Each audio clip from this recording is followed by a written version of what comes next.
নমস্কাৰ স্বাগতম জনাইছো মোৰ ইউটিউব চেনেললৈ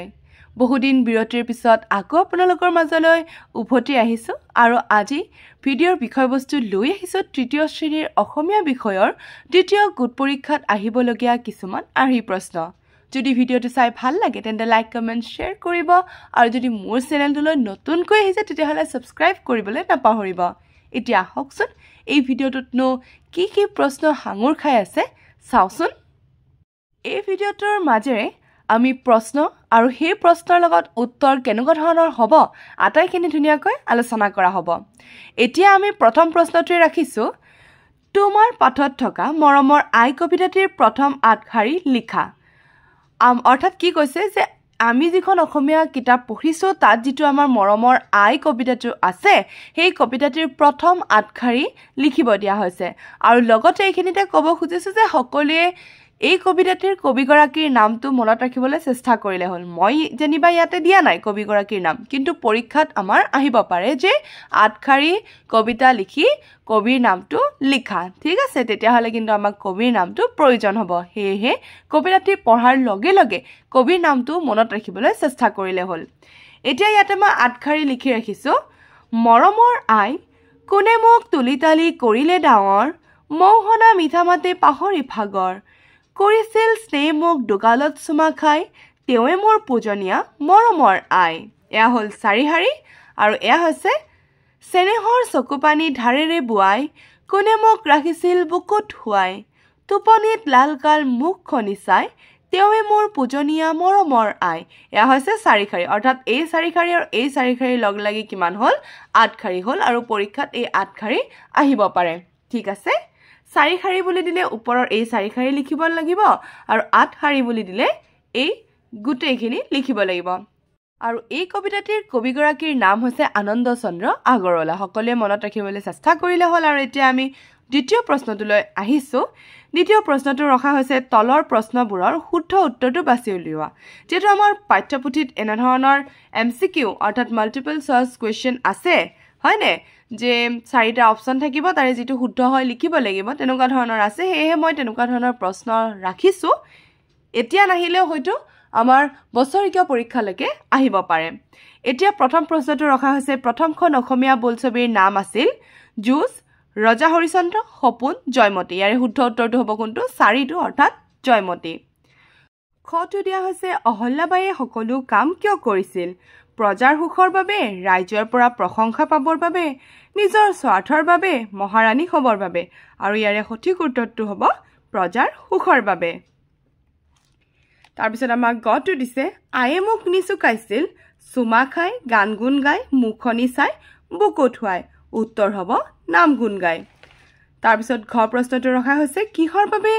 অম্লানহত সপৰিয়ালে ওলাই গৈছিল চিৰিয়াখানা চাবলৈ বনভোজ খাবলৈ ৰাষ্ট্ৰীয় উদ্যান চাবলৈ মন্দিৰ চাবলৈ ইয়াৰে শুদ্ধ উত্তৰটো হ'ব বনভোজ খাবলৈ এইবাৰ মই তলৰ প্ৰশ্নবোৰৰ উত্তৰ লিখাত প্ৰত্যেকটো প্ৰশ্নত 1 নম্বৰকৈ দিছো আৰু 10টা প্ৰশ্ন দিছো হেহে 10 থাকিব আৰু পৰীক্ষাত কেনেকুৱা ধৰণৰ দিয়ে মই ইমানখিনি নাজানো কিন্তু মই আৰ্হি প্ৰশ্ন দিছো যেহেতু মই ইয়াতে 10টা প্ৰশ্ন ৰাখিছো আৰু আমি কিতাপত যিমানখিনি প্ৰশ্ন আছে আটাইবোৰৰ উত্তৰ সহ আমি চাব লাগিব তথাপিও মই যিকেটা দিছো হেগেটা এতিয়া কৈ গৈছো প্ৰথম প্ৰশ্নটো ৰাখিছো তামুলবাৰী চাহ বাগিচাখন ক'ত আছে উত্তৰ তামুলবাৰী চাহ বাগিচাখন ডিব্ৰুগড়ত আছে খ প্ৰশ্নটো ৰখা হৈছে অহল্যাবাইৰ জন্ম কোন পৰিয়ালত হৈছিল উত্তৰ হ'ব অহল্যাবাইৰ জন্ম মাৰাঠা পৰিয়ালত হৈছিল গ প্ৰশ্নটো কবিয়ে কাৰ প্ৰতি কি বাঢ়ক বুলি প্ৰাৰ্থনা কৰিছিল উত্তৰ হ'ব কবিয়ে আইৰ প্ৰতি চেনেহ ভক্তি বাঢ়ক বুলি প্ৰাৰ্থনা কৰিছিল খটো গাড়ীখনৰ দুৱাৰ খুলিবলৈ গৈ পেহাকে কিয় বিমৰত পৰিছিল উত্তৰটো হ'ব গাড়ীখনৰ দুৱাৰ খুলিবলৈ গৈ গাড়ীৰ চাবিপাত বিচাৰি নোপোৱাত বিমূৰত পৰিছিল তাৰ পিছতটো ৰখা হৈছে মৰমৰ আই কবিতাটিত কবিৰ মাকে কেনেকুৱা মাতেৰে মাতিছিল উত্তৰ কবিৰ মাকে মৌহনা মিঠা মাতেৰে মাতিছিল প্ৰথম ছ পানিপথৰ তৃতীয় যুদ্ধ কেতিয়া সংঘটিত হয় এইটো মই চমু যিখিনি আমাৰ চমুটুকা দিয়া আছিল তাৰ পৰা লিখিছো এইটো প্ৰশ্ন পানিপথৰ তৃতীয় যুদ্ধ 1761 খ্ৰীষ্টাব্দত সংঘটিত হয় দ্বিতীয় ছ প্ৰশ্ন অহল্যাবায়ে কিমান বছৰ শাসন কৰিছিল উত্তৰ অহল্যাবায়ে প্ৰায় 30 বছৰ শাসন কৰিছিল বৰ্গীয় জ কোনবোৰ গীতক জ্যোতি সংগীত বোলে উত্তৰ জ্যোতিপ্ৰসাদ আগৰৱালাই ৰচনা কৰা গীতবোৰক জ্যোতি সংগীত বোলে তাৰ পিছত ঝটো ৰখা হৈছে যাদৱ পায়েঙে গঢ়া অৰণ্যখনৰ নাম কি যাদৱ পায়েঙে গঢ়া অৰণ্যখনৰ নাম হল মুলাই কাঠনি তাৰ পিছৰ প্ৰশ্নটো ৰখা হৈছে শিল্পী দিৱস কোন দিনা পালন কৰা হয় উত্তৰ শিল্পী দিৱস 17 জানুৱাৰীৰ দিনাখন পালন কৰা হয় তাৰ পিছত পাঠভিত্তিক যিখিনি ব্যাকৰণ আছে আটাইখিনি মই ইয়াতে লিখিবলৈ চেষ্টা কৰিছো শব্দ গঠন কৰা দীঘল যোগ ইয়া দীঘলীয়া স্কুল যোগ ইয়া স্কুলীয়া আৰু বহুত ধৰণৰ আছে হেগেটাও পঢ়িবলৈ চেষ্টা কৰিলে হল যেনে নিয়মিয়া হেউজিয়া এনেকুৱা ধৰণৰ আছে তো হেবোৰো চাব লাগিব মই কেৱল পৰীক্ষাত এনেকুৱা ধৰণৰ প্ৰশ্ন আহিব পাৰে বুলি ভাবি দুটা দেখাই দিছো তাৰছত বাক্য ৰচনা কৰাও কিতাপত ধুনিয়াকৈ দিয়া আছে মই ইয়াতে নিচুকাইৰ গুণগুণাই দিছো নিচুকাই মাকে কেছুৱাটোক নিচুকাইছে গুণগুণাই ৰিনাই গানটো বৰ সুন্দৰকৈ গুণগুণাই আছে তাৰপিছত এটা শব্দ প্ৰকাশ কৰা দিছো গীত গোৱা লোকক গায়ক বোলে গীতত সুৰ দিয়া লোকক সুৰকাৰ বোলে দেউতাৰ ভনীয়েকক পেহী বোলে হয়নে তো এইবোৰো কিতাপত আছে আটাইবোৰ ধুনিয়াকৈ চালে হল তাৰ পিছত ইয়াতে ৰখা হৈছে লিংগ পৰিৱৰ্তন কৰা দেউতা মা মহা মাহী বাইদেউ ভিনদেউ খুৰা খুৰী মহাৰাজ মহাৰাণী তাৰ পিছত বচন পৰিৱৰ্তন কৰা দিয়া হৈছে তুমি তোমালোক তেওঁলোক মই আমি তই তহত এনেকুৱা ধৰণৰ সমাৰ্থক শব্দ দিয়া হৈছে মা হলে আই হ'ব অশ্ৰু হলে চকুপানী হ'ব চেনে হলে মৰম হ'ব সমাৰ্থক শব্দ মানে হৈছে এই শব্দটোৱে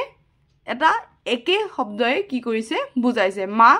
আমি মাক কি বুলি ক'ব পাৰো আই বুলিও ক'ব পাৰো অশ্ৰুক আমি চকুৰ পানী বুলিও ক'ব পাৰো আৰু চেনেহক আমি মৰম বুলিও ক'ব পাৰো বিপৰীত শব্দ অৰ্থ ৰখা হৈছে মিঠা হলে তিতা গুণ হলে দুখ সুখ হলে দুখ এনেকুৱা ধৰণৰ তাৰ পিছত ৰখা হৈছে কাক কি নামেৰে জনা যায় তৰুণৰাম ফুকনক দেশভক্ত বুলি জনা যায় গোপীনাথ বৰদলৈক লোকপ্ৰিয় বুলি জনা যায় যতীন্দ্ৰনাথ দুৱৰাদেৱক বনফুলৰ কবি বুলি জনা যায় ৰঘুনাথ চৌধুৰীদেৱক বিহগী কবি বুলি জনা যায় তাৰপিছত 12 নম্বৰটো ৰখা হৈছে কাৰ গীতক কি বুলি কোৱা হয় বিষ্ণুপ্ৰসাদ ৰাভাৰ গীতক ৰাভা সংগীত বোলে ডক্টৰ ভূপেন হাজৰিকাৰ গীতক ভূপেন্দ্ৰ সংগীত বোলে তো এনেকুৱা ধৰণৰ প্ৰশ্ন মই ৰাখিছো যিবোৰ পৰীক্ষাত আহিব লগা যেন মই অনুভৱ কৰো আৰু বাকি শব্দ অৰ্থ দিয়া আছে কিতাপত অৰ্থাৎ পাঠভিত্তিক শব্দ অৰ্থ কিছুমান দিয়া আছে হেবোৰ চালে হল যেনে কৌতূহল মানে কি হয় বা উলাহতে মানে কি হয় চলান মানে কি হয় এনেকুৱা ধৰণৰ বহুতো শব্দ অৰ্থ দিয়া আছে হেবোৰ চালে হল অৰ্থাৎ কিতাপখন ভালদৰে চালেহে আমি প্ৰত্যেকটো প্ৰশ্নৰ উত্তৰ ধুনিয়াকৈ লিখিব পাৰিম হয়নে তেন্তে বহু দিনৰ বিৰতিৰ পিছত আহি আকৌ মই এখন প্ৰশ্ন কাকতে লৈ আহিছো আশা কৰো প্ৰত্যেকজন সাবস্ক্ৰাইবাৰে ধুনিয়াকৈ চাব আৰু আগৰ নিচিনাই মোৰ ভিডিঅ'বোৰ আকোৱালি ল'ব তেন্তে আজিৰ কাৰণে থ্যাংক ইউ ফৰ ওয়াচিং